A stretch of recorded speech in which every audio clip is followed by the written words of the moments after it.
शोधाचा धगधगता अग्निकुंड।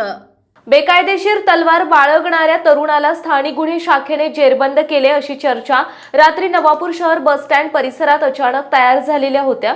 अद्याप अटक केलेले आरोपीचे नाव आणि पत्ते बाहेर आलेले नाही, परंतु नवापूर शहर येथील बस स्टँड परिसराच्या मागच्या भागामध्ये नाल्याजवळ म्हणजे महाकाली नगर येथील हे तरुण युवकांना पोलिसांनी ताब्यात घेतले असल्याची घटना रात्री 10 ते 11 वाजेच्या दरम्यान घडलेली आहे, अशी चर्चा परिसरात होत आहे। याच्यापूर्वीही नवापूर शहरामध्ये भाई गल्ली भागामध्ये काही तरुणांकडे तलवारी मिळून आल्या होत्या। याच्यापूर्वीही नवापूर शहरात भाई गल्ली भागात काही तरुणांकडे तलवारी मिळून आल्या होत्या। त्या प्रकरणी नवापूर शहर पोलीस ठाण्यात गुन्हा दाखल करण्यात आला होता आणि एका युवकाला अटकही करण्यात आली होती।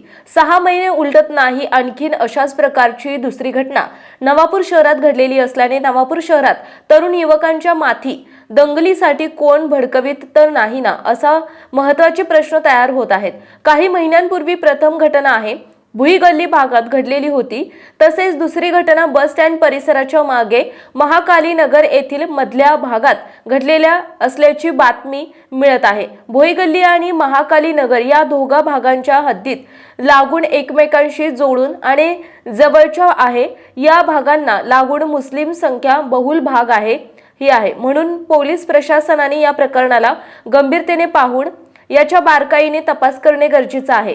नवापूर शहर बस स्टँड परिसर, शिवाजी हायस्कूल कॉलनी, मुस्लिम मोहल्ला ह्या भागामध्ये पूर्वीपासून तरुण युवकांचे घोडके अनेक तास ठिय्या मांडून उभे असतात।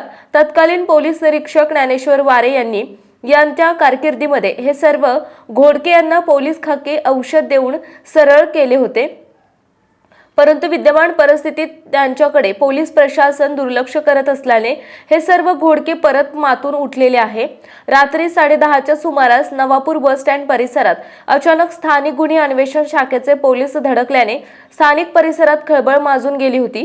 पोलीस कारवाईनंतर अचानक चर्चा फुटली की महाकाली नगर मधून 2 तरुणांना पोलिसांनी ताब्यात घेतलेले आहे आणि त्यांच्याकडे अवैध शस्त्र साठा मिळालेला आहे, परंतु रात्री पोलीस प्रशासनाकडून याबद्दल अधिकृत माहिती मिळालेली नाही। नंदुरबार जिल्हा गुन्हे अन्वेषण शाखा किंवा स्थानिक पोलीस प्रशासन ताब्यात घेतलेल्या तरुणांना विरुद्ध कोणती कारवाई करते याकडे नवापूर शहर आणि स्थानिक परिसरातील जनतेचे लक्ष लागून आहे। नवापूर शहरात ही दुसरी घटना पोलिसांकडून उघड करण्यात आलेली आहे। हे अवैध शस्त्रे या तरुण युवकांकडे येते कुठून या संसाधनाचा प्रश्न आहे। या गंभीर प्रकरणाची नोंद जिल्ह्याचे कर्तव्यदक्ष जिल्हा पोलीस अधीक्षक यांनी घेऊन या तरुण आरोपी विरुद्ध तडीपार आणि MPDAचे प्रस्ताव तयार करण्याची दिशा निर्देश आणि सूचना स्थानिक पोलीस निरीक्षक आणि उपविभागीय पोलीस अधिकारी यांना द्यावे, अशी मागणी नवापूर शहरातील शांतताप्रिय नागरिकांकडून या घटनानंतर होत आहे। या धोकादायक तरुण युवकांविरुद्ध तडीपार आणि MPDA अंतर्गत कारवाई न केल्यास भविष्यात हे मोठे गुन्हे घडून आणतील यामध्ये मात्र शंका नाही। तरुण वयात जर ते त्यांच्याकडे अवैध शस्त्रे साठा ठेवत असतील तर पुढे जाऊन हे समाजाला किती धोकादायक आहे याचाही विचार जिल्हा पोलीस प्रशासनाकडून होणे गरजेचे आहे।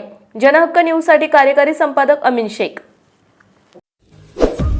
आपल्या परिसरातील महत्त्वाच्या बातम्या पाहण्यासाठी जनहक्क न्यूज चॅनलला YouTube वर सबस्क्राइब करा आणि बेल आयकॉन प्रेस करा।